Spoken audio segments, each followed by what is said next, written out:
The Safavids' golden age was a pivotal moment in human history when the confluence of art, science, and empire building forged a cultural and intellectual explosion that still resonates today.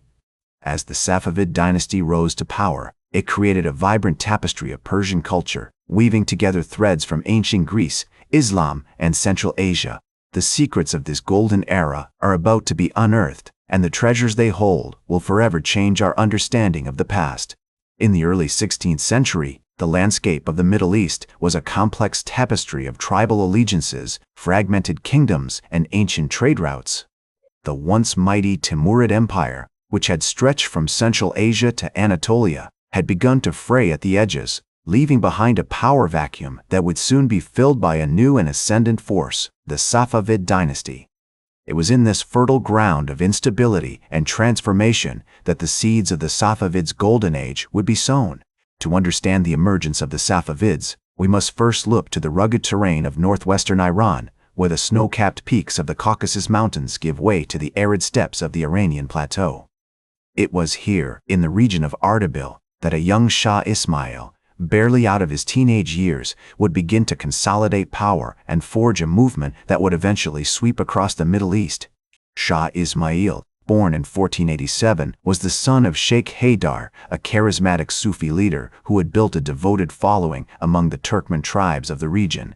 The Safavid family, as they came to be known, were descended from a long line of mystical poets and spiritual leaders whose teachings emphasized the importance of love, devotion, and spiritual purification. However, it was Shah Ismail's military prowess, combined with his messianic zeal, that would ultimately propel the Safavids to greatness.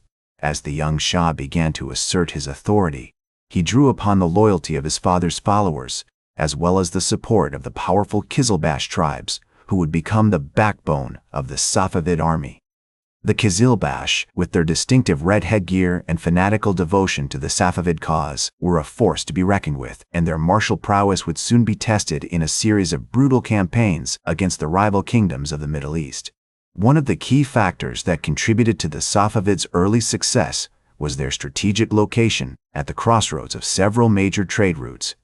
The city of Tabriz, which would eventually become the capital of the Safavid Empire, was an important hub for merchants and travelers, connecting the east and west through a network of ancient roads and caravan routes. This facilitated not only the exchange of goods, but also the transmission of ideas, technologies, and cultural practices that would shape the course of Safavid history.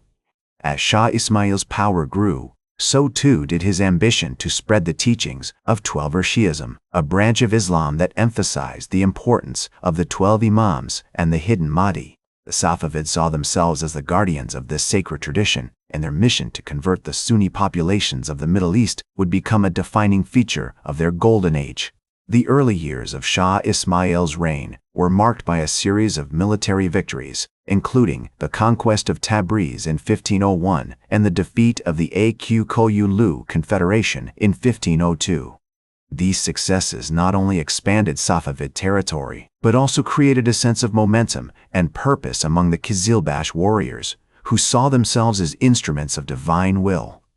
As the Safavids continued to expand their dominions, they encountered a diverse array of cultures, each with its own unique traditions and practices. The ancient city of Isfahan, with its stunning mosques and palaces, would eventually become a center of learning and artistic expression, attracting scholars, poets, and craftsmen from across the Islamic world. However, the path to greatness was not without its challenges. The Safavids faced opposition from rival kingdoms, including the Ottoman Empire, which saw the rise of the Safavids as a threat to its own power and influence. The Ottomans, with their formidable military machine and strategic location on the Bosphorus, would become a constant thorn in the side of the Safavids, testing their mettle in a series of epic battles that would shape the course of Middle Eastern history. Despite these challenges, the Safavids remained committed to their vision of a unified, Shia-dominated empire, with Shah Ismail at its helm. As they continued to expand their territories, they began to attract the attention of European powers, including the Portuguese, who were eager to establish trade relations and forge alliances against their common enemies. As the Safavids continued to navigate the complex web of alliances and rivalries with European powers, they began to develop a keen sense of diplomacy and strategic maneuvering. In 1502, Shah Ismail sent an embassy to the court of Louis XII of France, proposing a joint alliance against their common enemy, the Ottoman Empire. This overture marked the beginning of a long and intricate dance between the Safavids and European powers, as each side sought to exploit the other's strengths and weaknesses in the pursuit of their own interests. Meanwhile, within the Safavid Empire itself, a vibrant cultural landscape was beginning to take shape. The city of Tabriz, with its bustling bazaars and majestic mosques, had become a hub of artistic and intellectual activity, attracting scholars, poets, and craftsmen from across the Islamic world. The Safavid court, with its emphasis on Twelver Shi'ism, had created a fertile ground for the development of Shia theology and jurisprudence, and scholars such as Muhammad Baqir Majlisi and Mullah Sadra were beginning to make significant contributions to the field. One of the most notable cultural achievements of this period was the development of Safavid architecture, which blended traditional Persian styles with innovative new designs and techniques. The Mosque of Imam Ali in Isfahan, built during the reign of Shah Ismail, is a stunning example of this style, with its intricate tilework, soaring arches, and majestic dome. This architectural renaissance was not limited to religious buildings alone. The Safavids also invested heavily in the construction of palaces, gardens, and public monuments, creating a built environment that reflected their power, sophistication, and cultural values. As the Safavid Empire continued to expand, it encountered a diverse array of cultures and traditions, each with its own unique customs and practices. In the eastern provinces, the Safavids came into contact with the Uzbek Khanates, which had established a powerful presence in the region. The Uzbeks, with their Turkic language and Mongol heritage, presented a significant challenge to Safavid authority, and Shah Ismail was forced to negotiate a series of delicate alliances and treaties in order to secure his borders. In 1510, the Safavids launched a major campaign against the Uzbek Khanate of Bukhara, seeking to assert their dominance over the region and spread the teachings of Twelver Shi'ism. The campaign was marked by a series of brutal battles and sieges, as the Safavid army clashed with the Uzbeks in a struggle for control of the fertile valleys and trade routes of Central Asia. The outcome of this conflict would have far-reaching consequences for the Safavid Empire, shaping its relationships with neighboring powers and influencing the course of regional politics for generations to come. The military campaign against the Uzbeks was led by Shah Ismail's trusted general, Najm-e-Sani, who had earned a reputation as a brilliant tactician and fearless warrior.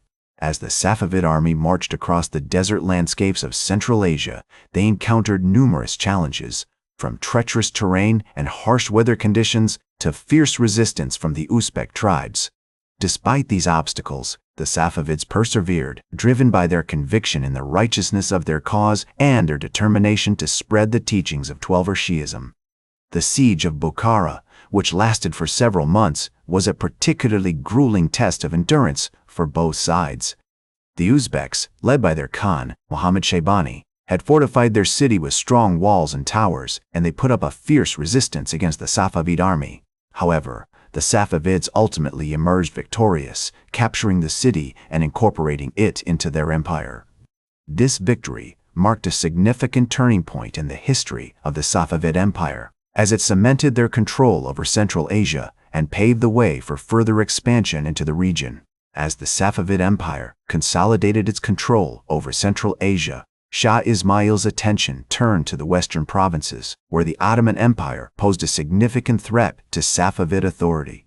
In 1514, the Ottomans, led by Sultan Selim I, launched a major campaign against the Safavids, seeking to capture the strategic city of Tabriz and gain control over the trade routes of the region.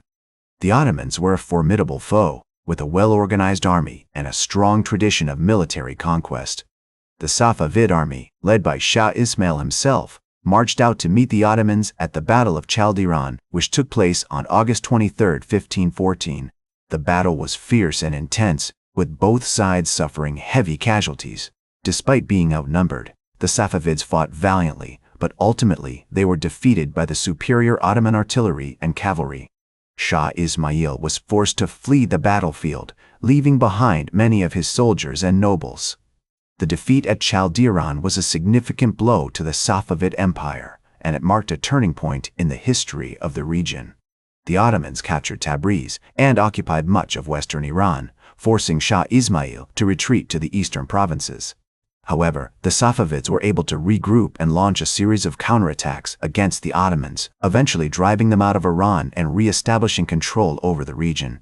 One of the key figures in the Safavid counterattack was Shah Ismail's brother, Sam Mirza, who had been appointed as the governor of the eastern provinces. Sam Mirza was a skilled military leader and diplomat, and he played a crucial role in rallying the Safavid forces and negotiating alliances with local tribes and nobles. He also oversaw the construction of new fortifications and defensive systems, which helped to protect the Safavid Empire from future Ottoman attacks. As the Safavids consolidated their control over Iran, they also began to focus on internal reforms and administrative reorganization.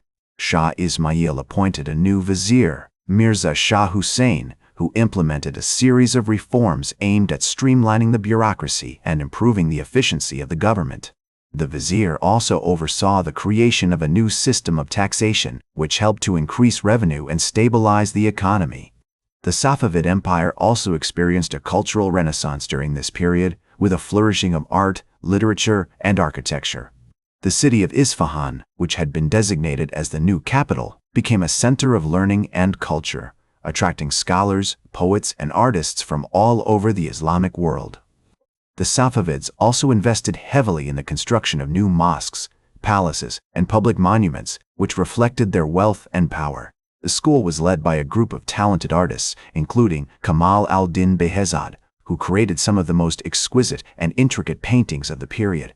These paintings often depicted scenes from Persian literature and mythology, as well as landscapes and portraits of Safavid nobles and dignitaries. As the Safavid Empire continued to grow and prosper, it also faced new challenges and threats, both from within and without. The Ottomans remained a potent foe, and the Safavids had to be constantly on guard against their attacks. Additionally, there were internal power struggles and factions within the empire, which threatened to destabilize the government and undermine the authority of Shah Ismail. Despite these challenges, the Safavid Empire remained a dominant force in the region, and its cultural and artistic achievements continued to inspire and influence generations to come. In 1524, Shah Ismail died suddenly at the age of 36 and was succeeded by his son, Tahmasp I. The new Shah was only 10 years old, and the empire was plunged into a period of uncertainty and power struggles. The Ottoman Empire saw an opportunity to strike, and Sultan Suleiman the Magnificent launched a series of attacks on the Safavid borders. However, the Safavids were able to hold their ground, thanks in part to the leadership of Tahmasp's regent, Div Sultan Rumlu. Div Sultan Rumlu was a skilled military leader and politician who had served as a governor and commander under Shah Ismail. He played a crucial role in stabilizing the empire and defending it against Ottoman attacks, and he helped to secure the throne for the young Tahmasp I. However, his own ambitions and rivalries with other nobles and factions within the empire would eventually lead to his downfall, and the Safavid Empire would face new challenges and power struggles in the years to come.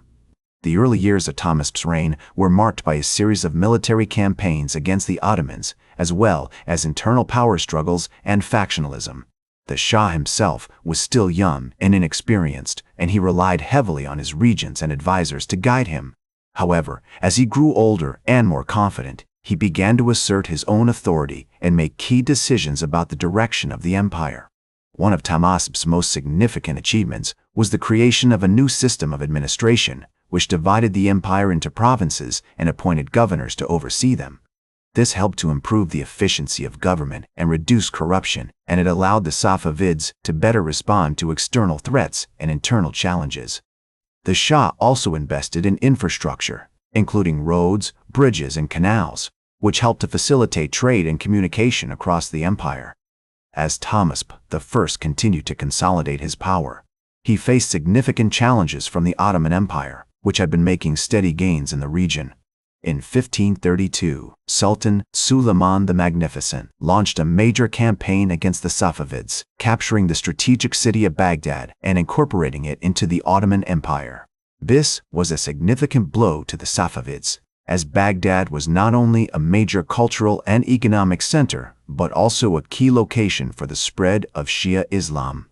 In response to the Ottoman threat, Tahmasp the First formed an alliance with the Holy Roman Emperor Charles V, who was also seeking to counterbalance Ottoman power in the region.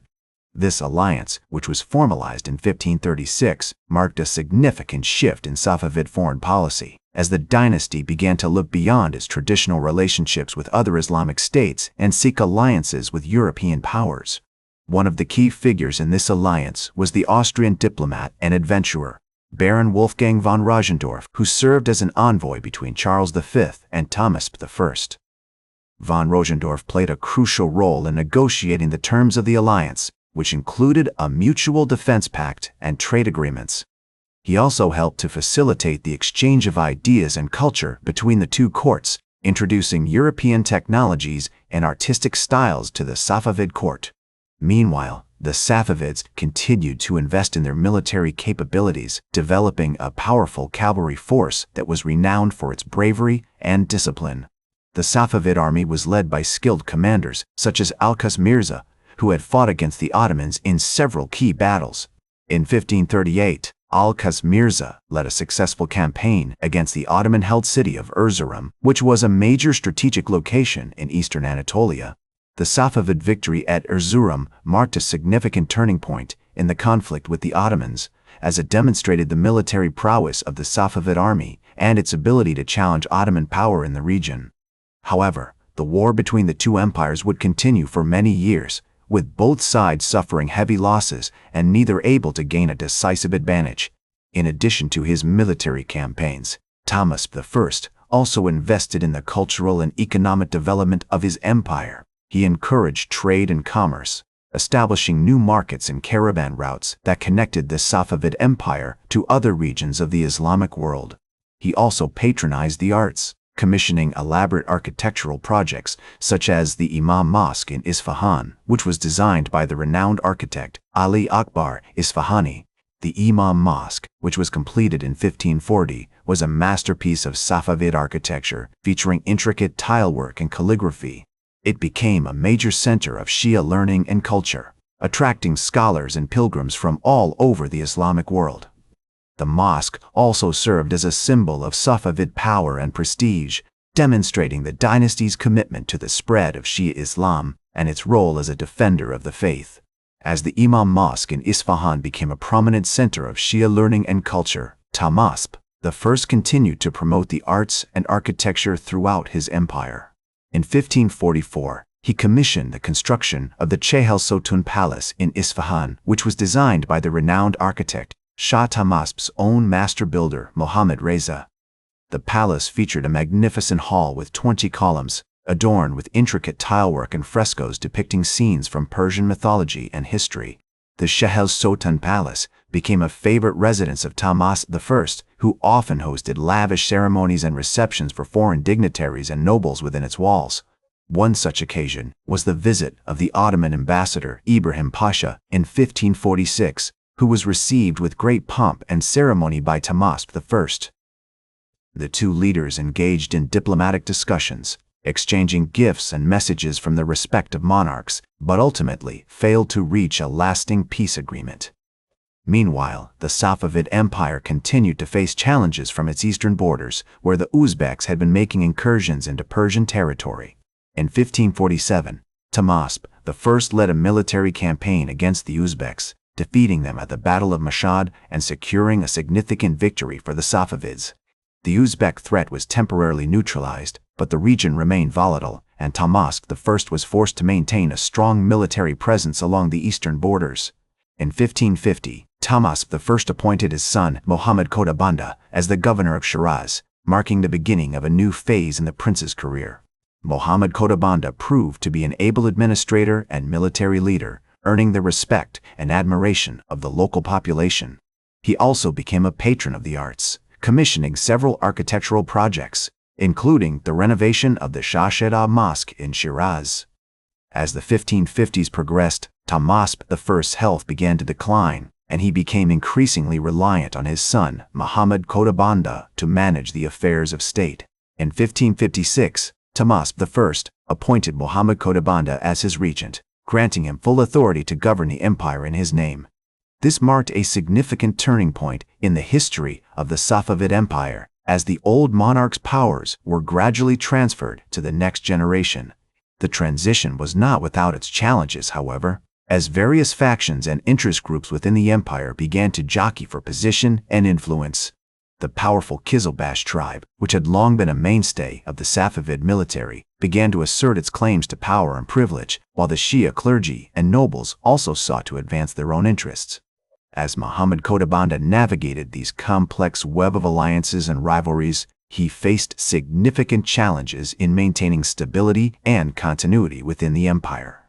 In 1558, Tahmasp I's health took a turn for the worse, and he became bedridden. The old monarch's condition sparked a flurry of diplomatic activity, as foreign powers and neighboring states sought to take advantage of the perceived weakness of the Safavid Empire. The Ottoman Empire, in particular, saw an opportunity to strike at its longtime rival, and Sultan Suleiman the Magnificent began to mobilize his military forces for a potential invasion. As the Safavid court waited anxiously for news of Tahmasp, the first condition, Muhammad Qodabanda worked tirelessly to maintain order and stability within the empire. He issued decrees and proclamations, reassuring the population of his commitment to the welfare and security of the realm. However, despite his best efforts, rumors and speculation continued to spread, fueling fears of a potential power vacuum and the consequences that might follow. As Tahmasp I's condition continued to deteriorate, Muhammad Qodabanda faced increasing pressure from various factions within the empire, each seeking to advance their own interests in the event of the old monarch's passing. The Qizilbash tribe, which had long been a dominant force in Safavid politics, began to assert its claims to power and privilege, with some of its leaders secretly meeting with Ottoman emissaries to explore potential alliances. Meanwhile, the Shia clergy and nobles also sought to advance their own interests, with some calling for a more rigid adherence to Islamic law and others advocating for a greater role in government. Despite these challenges, Muhammad Qodabanda remained focused on maintaining stability and continuity within the empire, issuing decrees and proclamations aimed at reassuring the population and calming nerves. He also worked to strengthen the empire's military defenses, recognizing that the Ottoman Empire was likely to take advantage of any perceived weakness in the Safavid state. In 1559, he appointed a new commander-in-chief, Muhammad Khan Tokmak, a seasoned military leader with a reputation for bravery and strategic skill. As Tahmasp I's health continued to decline, the old monarch became increasingly reclusive, rarely leaving his palace or receiving visitors. However, in a surprise move, he summoned the French ambassador, Charles de Valois, to his bedside, where he engaged in a lengthy and secretive conversation. The exact nature of their discussion remains unclear, but it is believed that Tahmasp I sought to secure French support against the Ottoman Empire, which had long been a thorn in the side of the Safavids. In the spring of 1560, Tahmasp I's condition took a turn for the worse, and he became bedridden once again. This time, however, his illness was more severe, and it soon became clear that the old monarch's time was drawing to a close. As news of his condition spread throughout the empire, various factions and interest groups began to mobilize, each seeking to position itself for power in the event of Tahmasp I's passing.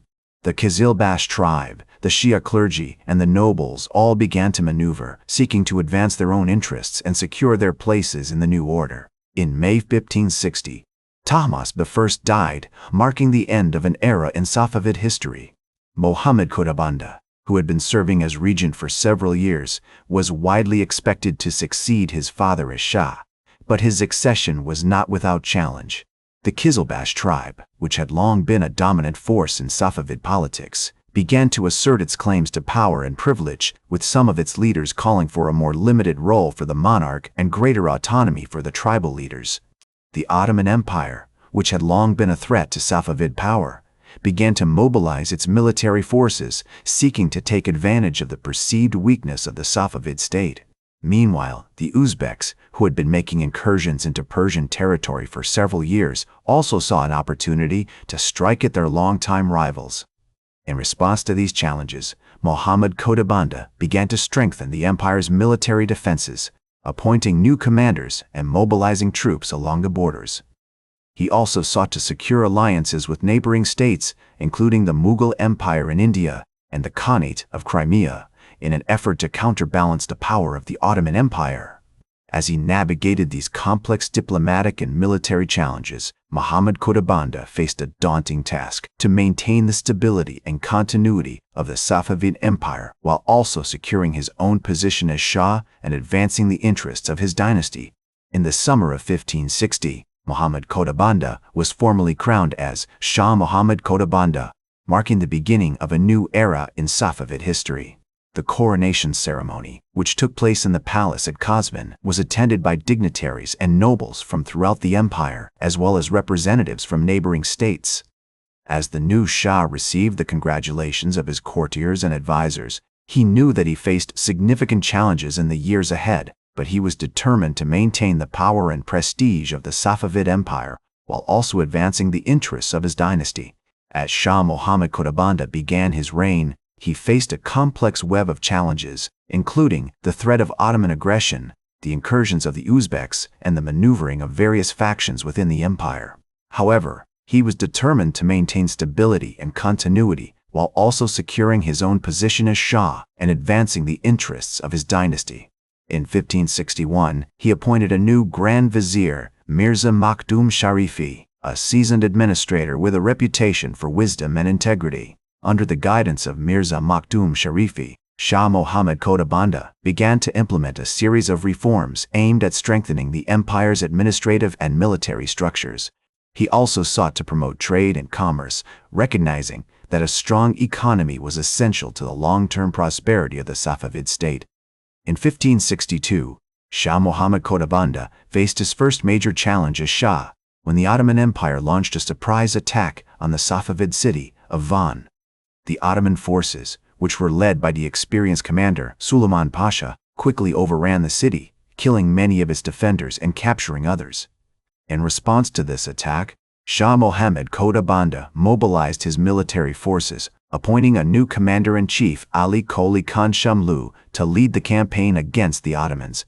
As the Safavid army marched towards Van, they faced a series of challenges, including treacherous terrain and hostile local populations. However, under the leadership of Ali Qoli Khan Shamlu, they were able to defeat the Ottoman forces in a series of battles, eventually retaking the city of Van and driving the Ottomans back across the border. This victory marked an important turning point in the reign of Shah Muhammad Qutbanda, as it demonstrated his ability to defend the empire against external threats and maintain its territorial integrity. As the Safavid army celebrated their victory at Van, Shah Muhammad Qutbanda turned his attention to consolidating his power and addressing the internal challenges facing the empire. One of his first moves was to appoint a new governor to the province of Azerbaijan, which had been a hotbed of rebellion and instability in recent years. The Shah chose Shah Qoli Khan Ustajlu, a seasoned military commander and loyal supporter of the Safavid dynasty, for this critical post. Shah Qoli Khan Ustajlu quickly set about restoring order to the province, using a combination of diplomacy and force to bring rebellious tribes and local leaders back in line. He also worked to promote economic development and improve the administration of justice, recognizing that these were essential to maintaining stability and legitimacy in the region. As governor, Shah Qoli Khan Ustajlu proved to be an effective and fair leader, earning the respect and loyalty of the local population. Meanwhile, Shah Muhammad Qutbanda also turned his attention to the empire's eastern borders, where the Uzbeks had been making incursions into Persian territory for several years. In 1563, he launched a major campaign against the Uzbeks, led by his brother, Hamza Mirza. The Safavid army marched deep into Uzbek territory, winning several key battles and eventually forcing the Uzbeks to sue for peace. The Treaty of Herat, which was signed in 1564, marked a significant turning point in the history of the Safavid Empire. Under the terms of the treaty, the Uzbeks agreed to recognize Safavid sovereignty over the provinces of Khorasan and Sistan, and to cease their raids into Persian territory. In return, the Safavids agreed to provide the Uzbeks with trade concessions and other economic benefits. As the empire's borders became more secure, Shah Muhammad Qutbanda was able to focus on promoting the arts and culture of the Safavid court. He became a major patron of literature and poetry, attracting some of the most talented writers and intellectuals of the time to his court. One of these was the great poet Muhtasham Kashani, who wrote extensively on themes of love, spirituality, and politics. The Shah also invested heavily in the development of the city of Qazvin, which had become the de facto capital of the empire. He commissioned numerous architectural projects, including the construction of new mosques, palaces, and public buildings. The city's bazaars and markets flourished, attracting merchants and traders from all over the region. In 1565, Shah Muhammad Qodabanda decided to launch a major campaign against the Ottomans, who had been making gains in the Caucasus region. The Safavid army marched into Ottoman territory, winning several key battles and eventually capturing the strategic city of Erzurum. However, the campaign ultimately proved to be unsuccessful, as the Ottomans were able to regroup and launch a counterattack that forced the Safavids to retreat. As the Safavid army retreated from Ottoman territory, Shah Muhammad Qodabanda turned his attention to consolidating his power and addressing the internal challenges facing the empire. One of his first moves was to appoint a new vizier, Mirza Salman Jabari, who had previously served as the governor of the province of Fars. Mirza Salman Jabari was a seasoned administrator and diplomat, known for his wisdom and prudence, and he quickly set about implementing reforms aimed at strengthening the empire's finances and administration. In 1566, Shah Muhammad Qodabanda launched a major campaign against the Georgian kingdom of Kartli, which had been a thorn in the side of the Safavids for many years. The Safavid army marched into Georgia, winning several key battles and eventually capturing the capital city of Tbilisi. The king of Kartli, Simon I, was forced to sign a treaty recognizing Safavid sovereignty over the region and agreeing to pay tribute to the Shah. The campaign against Kartli marked an important turning point in the reign of Shah Muhammad Qodabanda, as it demonstrated his ability to project power beyond the empire's borders and to assert his authority over neighboring kingdoms. The Shah also used the campaign as an opportunity to promote the spread of Shia Islam in the region, and many Georgians were converted to the faith during this period. In the following years, Shah Muhammad Qodabanda continued to focus on consolidating his power and addressing the internal challenges facing the empire. He implemented a series of reforms aimed at strengthening the empire's finances and administration, including the creation of a new system of taxation and the establishment of a network of provincial governors and administrators. One of the most important figures in the Shah's government during this period was the great historian and scholar, Ghiyas al-Din Qandemir. Qandemir had previously served as the vizier to the Timurid ruler, Sultan Hussein Baikara, and he had written extensively on history, literature, and philosophy. Shah Muhammad Qodabanda appointed Qandemir as his court historian, and he tasked him with writing a comprehensive history of the Safavid dynasty.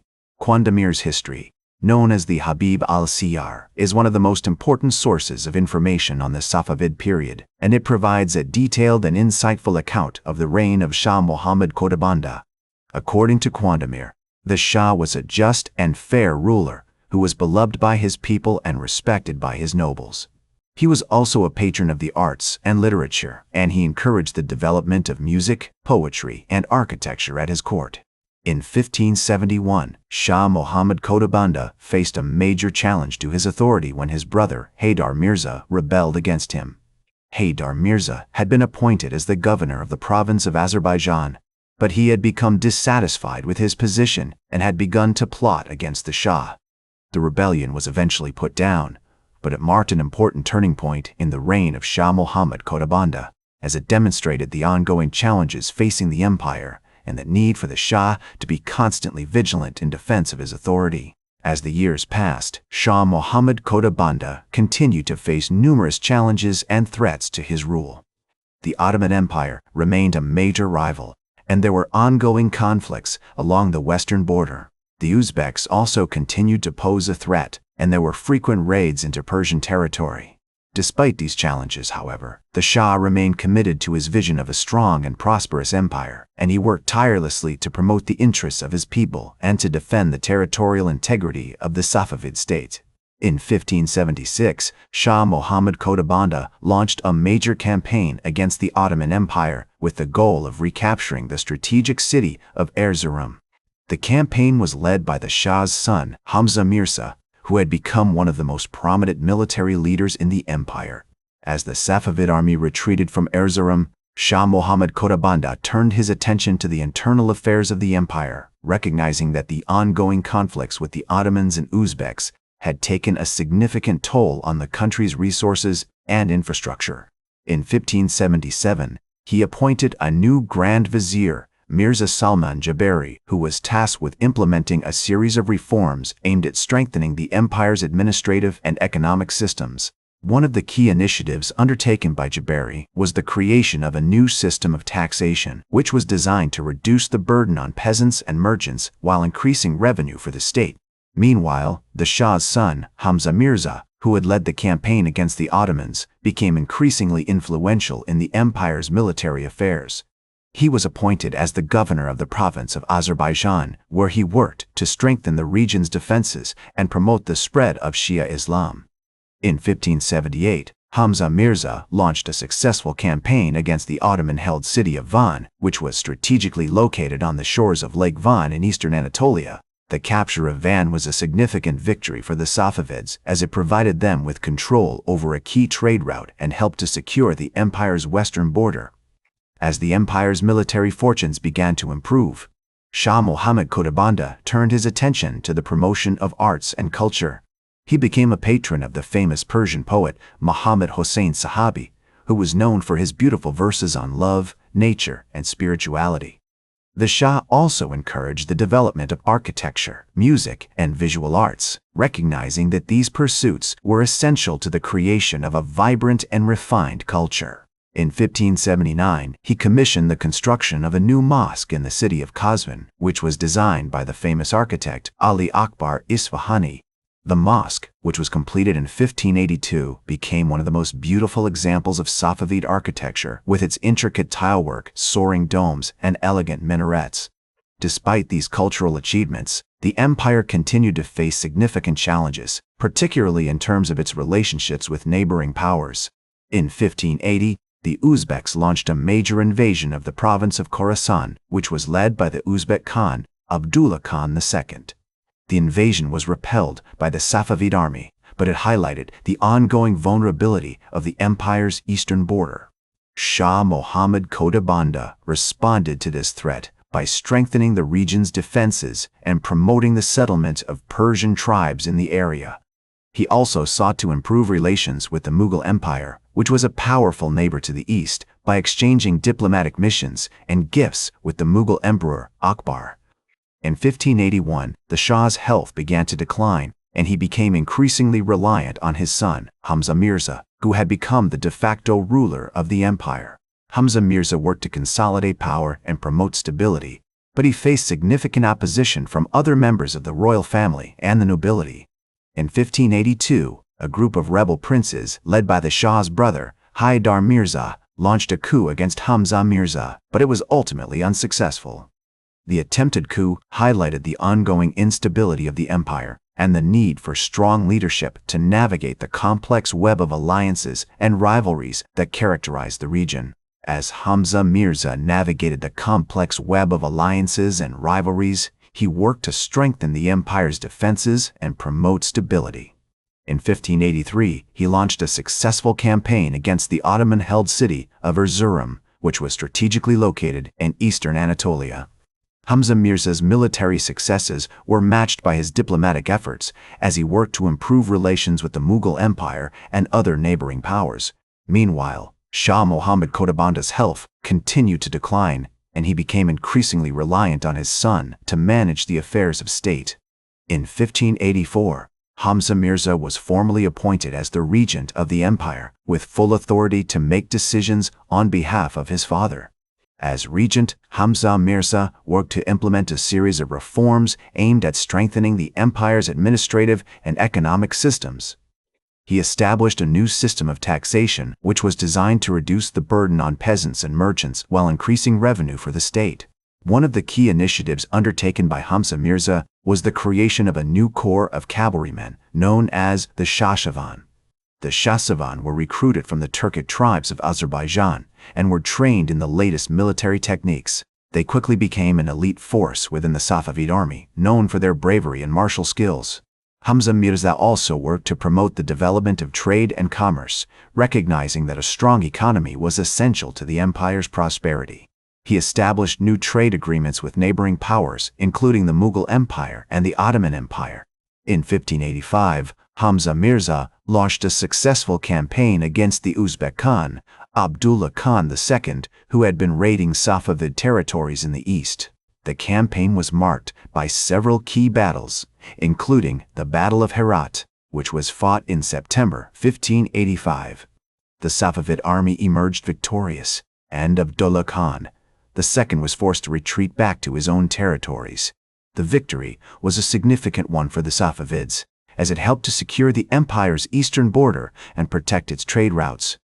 As Hamza Mirza continued to consolidate power, he faced increasing opposition from other members of the royal family and the nobility. In 1586, a group of rebel princes, led by the Shah's brother, Haydar Mirza, launched a new coup against him.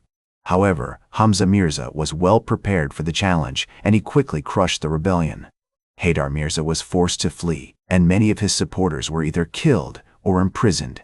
Despite these challenges, Hamza Mirza remained committed to his vision of a strong and prosperous Safavid Empire. He continued to implement reforms and promote development, recognizing that a stable and secure empire was essential to the well-being of its people. In 1587, he launched a new campaign against the Ottoman Empire, which was aimed at recapturing the city of Tabriz. The campaign was marked by several key battles, including the Battle of Urmia, which was fought in June 1587. Although the Safavid army suffered significant losses, they were ultimately able to capture the city and secure a major victory. As the Safavid army secured the city of Tabriz, Hamza Mirza's attention turned to consolidating his power and stabilizing the empire. He recognized that the Ottoman Empire, despite its recent defeats, remained a significant threat to Safavid security. To counter this threat, Hamza Mirza launched a series of diplomatic initiatives aimed at securing alliances with other regional powers. In 1588, he sent an embassy to the Mughal Empire led by the experienced diplomat Shah Beg. The embassy was tasked with negotiating a treaty of mutual defense and cooperation between the two empires. The negotiations were successful, and in 1589, the Safavid and Mughal empires signed a landmark treaty, which pledged both sides to provide military assistance in the event of an Ottoman attack. The treaty marked a significant shift in the regional balance of power, as it created a powerful alliance that could counter Ottoman aggression. Hamza Mirza also sought to strengthen the empire's economy by promoting trade and commerce. He established new trade agreements with the Mughal Empire and other neighboring powers, which helped to increase the flow of goods and revenue into the empire. In 1590, Hamza Mirza launched a major campaign to reform the empire's administrative systems. He created a new Ministry of Finance, which was tasked with collecting taxes and managing the empire's revenues. The ministry was headed by an experienced administrator, Mirza Salman Jabari, who implemented a series of reforms aimed at increasing efficiency and reducing corruption. Hamza Mirza also established a new system of provincial governance, which divided the empire into smaller provinces, each governed by an appointed governor. The governors were responsible for collecting taxes, maintaining law and order, and implementing imperial policies. The new system helped to improve the administration of the empire and increased the flow of revenue into the central treasury. As Hamza Mirza's reforms began to take effect, the empire experienced a period of rapid growth and development. Trade and commerce flourished, and the empire's cities became centers of culture and learning. The city of Isfahan, in particular, emerged as a major cultural and intellectual hub, attracting scholars, poets, and artists from across the region. In 1591, Hamza Mirza commissioned the construction of a new mosque in Isfahan, which would become one of the most famous architectural landmarks in the empire. The mosque was designed by the renowned architect Ali Akbar Isfahani, who incorporated innovative designs and techniques into the building's construction. The mosque took several years to complete, but when it was finished, it became a symbol of the empire's wealth and cultural achievements. As the empire continued to grow and prosper, Hamza Mirza's attention turned to the succession crisis that had been looming in the background. As the succession crisis loomed, Hamza Mirza's health began to decline, and he became increasingly concerned about the future of the empire. In 1591, he summoned his son, Abbas Mirza, who had been governing the province of Herat, to come to the capital and take part in the government. Abbas Mirza was a capable and experienced administrator, having successfully managed the affairs of Herat and defended it against Ottoman attacks. Hamza Mirza saw him as the ideal successor and began to groom him for the throne. Abbas Mirza arrived in Isfahan in 1592 and quickly became involved in the imperial government. He worked closely with his father, learning the intricacies of statecraft and gaining valuable experience in governance. Hamza Mirza also introduced Abbas Mirza to the empire's top officials, including the Grand Vizier, Mirza Salman Jabari, and the commander-in-chief of the army, Alaverdi Khan. As Abbas Mirza's role in the government grew, he began to implement his own policies and reforms. He was particularly interested in promoting trade and commerce, and he established a number of new trade agreements with neighboring countries, including the Mughal Empire and the Ottoman Empire. Abbas Mirza also invested heavily in the empire's infrastructure, building new roads, bridges, and canals to facilitate trade and communication. In 1593, Hamza Mirza's health took a turn for the worse and he became bedridden. Abbas Mirza took on more responsibility for governing the empire, working closely with the Grand Vizier and other top officials to ensure a smooth transition of power. Despite his poor health, Hamza Mirza remained actively involved in government affairs, offering guidance and advice to his son whenever possible. As the year drew to a close, it became clear that Hamza Mirza's time was running out. Abbas Mirza was by his side constantly, caring for him and seeking his counsel on matters of state. On December 10, 1593, Hamza Mirza passed away surrounded by his family and closest advisors. Abbas Mirza was deeply grieved by his father's death, but he was also determined to carry on his legacy and lead the empire to even greater heights. With Hamza Mirza's passing, Abbas Mirza succeeded him as the new Shah of the Safavid Empire. He was just 27 years old at the time, but he had already gained valuable experience in governance and had a clear vision for the future of the empire. Abbas Mirza's accession to the throne marked the beginning of a new era in Safavid history, one that would be characterized by significant reforms, major military victories, and a flourishing of art, literature, and culture. As Shah, Abbas Mirza moved quickly to consolidate his power and establish his authority. He appointed new officials to key positions, including a new Grand Vizier, and began to implement a series of reforms aimed at strengthening the empire's economy and military. One of his first acts was to reorganize the empire's administrative system, creating a more efficient and centralized bureaucracy that would allow him to respond quickly to challenges and opportunities. Abbas Mirza also invested heavily in the empire's military, recognizing that a strong army was essential for defending the empire against external threats and maintaining order within its borders. He established a new corps of elite soldiers, known as the Shahshavan, who were trained in the latest military techniques and equipped with the best weapons available. The Shahshavan quickly became the backbone of the Safavid army, playing a key role in the empire's future military campaigns. As Abbas Mirza continued to strengthen his military, he turned his attention to the empire's eastern borders, where the Uzbeks had been making incursions into Safavid territory. In 1594, he launched a campaign against the Uzbeks, leading a large army of Shahshavan and other troops into the region. The campaign was a success, with the Safavids capturing several key cities and fortresses, including Herat and Mashhad. The Uzbeks were forced to retreat, and Abbas Mirza was able to establish a strong Safavid presence in the region. The following year, Abbas Mirza turned his attention to the Caucasus, where the Ottomans had been making gains at the expense of the Safavids. He launched a campaign against the Ottoman-held city of Tabriz, which had been a major center of trade and commerce in the region. The city was heavily fortified, but Abbas Mirza was able to capture it after a long siege. The Ottomans were forced to surrender, and Abbas Mirza was able to re-establish Safavid control over the city. The capture of Tabriz was a significant victory for Abbas Mirza, and it marked a major turning point in the history of the Safavid Empire. It allowed him to establish a strong presence in the Caucasus and to secure the empire's northern borders against Ottoman attacks. It also gave him control over the important trade routes that passed through the region, which helped to stimulate economic growth and development throughout the empire. Abbas Mirza's military campaigns were not limited to the eastern and northern borders of the empire. He also launched a series of campaigns against the Portuguese, who had established a presence in the Persian Gulf and were threatening Safavid trade and commerce in the region. In 1602, he captured the strategic port city of Hormuz, which had been a major center of Portuguese power in the region. The capture of Hormuz gave Abbas Mirza control over the entrance to the Persian Gulf and allowed him to secure the empire's southern borders against European attacks.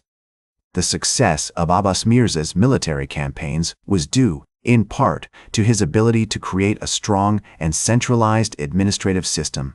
He established a powerful bureaucracy, which was headed by a grand vizier and included a number of other high-ranking officials. This bureaucracy was responsible for collecting taxes, maintaining law and order, and overseeing the administration of justice throughout the empire. It was also responsible for supervising the empire's military campaigns and for ensuring that the army was well-equipped and well-trained. One of the key figures in Abbas Mirza's administration was his Grand Vizier, Hatem Beg Ordubadi. Ordubadi was a highly competent and experienced administrator who had served in a number of different roles throughout the empire. He was responsible for overseeing the empire's finances and for ensuring that the army was well-funded and well-equipped. He also played a key role in advising Abbas Mirza on matters of state and was instrumental in helping him to make important decisions about the direction of the empire. Under Ordubadi's guidance, the Safavid Empire experienced a period of significant economic growth and development. The empire's trade and commerce flourished, and the standard of living for many ordinary people improved significantly. The empire also experienced a cultural renaissance, with a number of major literary and artistic figures emerging during this period. One of the most famous of these figures was the poet Muhammad Qasem Javi, who wrote a number of highly acclaimed works on themes such as love, nature, and spirituality. The cultural achievements of the Safavid Empire during this period were not limited to literature and poetry. The empire also experienced a major resurgence in the arts, with a number of highly skilled craftsmen and artisans producing beautiful works in mediums such as ceramics, textiles, and metalwork. The city of Isfahan, which was the capital of the empire, became a major center of artistic and cultural production, with a number of highly skilled craftsmen and artisans living and working there. Abbas Mirza was a major patron of the arts, and he encouraged the development of a number of different art forms throughout the empire. He was particularly interested in architecture, and he commissioned a number of major building projects during his reign, including the construction of several beautiful mosques and palaces. One of the most famous of these buildings is the Imam Mosque in Isfahan, which is considered to be one of the greatest examples of Safavid architecture. The Imam Mosque was designed by a team of highly skilled architects and craftsmen who worked under the supervision of Abbas Mirza himself. The mosque is decorated with intricate tilework and ornate calligraphy, and it features a number of beautiful domes and minarets. It is considered to be one of the greatest examples of Islamic architecture in the world, and it continues to be an important place of worship and pilgrimage for Muslims from all over the globe. The construction of the Imam Mosque was just one example of Abbas Mirza's commitment to the development of his capital city. He also invested heavily in the construction of roads, bridges, and other infrastructure, which helped to stimulate economic growth and development throughout the empire. He also established a number of schools and universities, which provided education and training for young people from all over the empire. Abbas Mirza's efforts to develop his capital city were not limited to physical infrastructure. He also invested heavily in the development of the city's cultural and intellectual life, with a number of major literary and artistic figures emerging during this period. The city became a major center of learning and scholarship, with scholars and intellectuals from all over the world coming to study and work there. One of the most famous scholars to emerge during this period was the philosopher and theologian Mulla Sadra. Sadra was a highly influential thinker who wrote extensively on themes such as metaphysics, epistemology, and ethics. He is considered to be one of the greatest philosophers in Islamic history, and his works continue to be studied by scholars all over the world. The empire was home to a number of other major cities, each with its own unique cultural and intellectual traditions. The city of Shiraz, for example, was a major center of literary and artistic production, with a number of highly acclaimed poets and writers emerging from the city during this period. The city of Qawm, on the other hand, was a major center of theological and philosophical learning, with a number of highly influential scholars and thinkers emerging from the city during this period. The city was home to a number of important mosques and seminaries, which provided education and training for young people from all over the empire. As the 17th century progressed, the Safavid Empire continued to experience a period of relative stability and prosperity under the rule of Abbas I's successors. One of the most notable events during this time was the reign of Shah Safi, who ruled from 1629 to 1642 and oversaw a number of significant military campaigns against the Ottoman Empire. In 1639, Shah Safi signed the Treaty of Zuhab, which established a lasting peace between the Safavids and the Ottomans and marked the beginning of a period of increased diplomatic and cultural exchange between the two empires. During this time, the city of Isfahan continued to flourish as a center of learning and culture, attracting scholars and intellectuals from all over the world. The city's famous bazaar, which had been established during the reign of Abbas I, remained a major hub of commercial activity, with merchants trading goods such as silk, carpets, and spices. The city's artisans also continued to produce some of the finest examples of Safavid craftsmanship, including intricate ceramics, textiles, and metalwork. In 1642, Shah Safi was succeeded by his nephew, Shah Abbas II, who ruled until 1666 and oversaw a number of significant developments in the empire's administration and economy. One of the most notable events during his reign was the establishment of a new system of taxation, which helped to increase revenue and stabilize the empire's finances. Shah Abbas II also invested heavily in the development of the empire's infrastructure, including the construction of new roads, bridges, and canals. As the Safavid Empire entered its final century, it faced a number of significant challenges, including the rise of the Mughal Empire in India and the increasing threat of European powers such as the Portuguese and the Dutch. In 1722, the empire was invaded by the Afghan warrior Mahmud Hotaki, who captured Isfahan and declared himself Shah.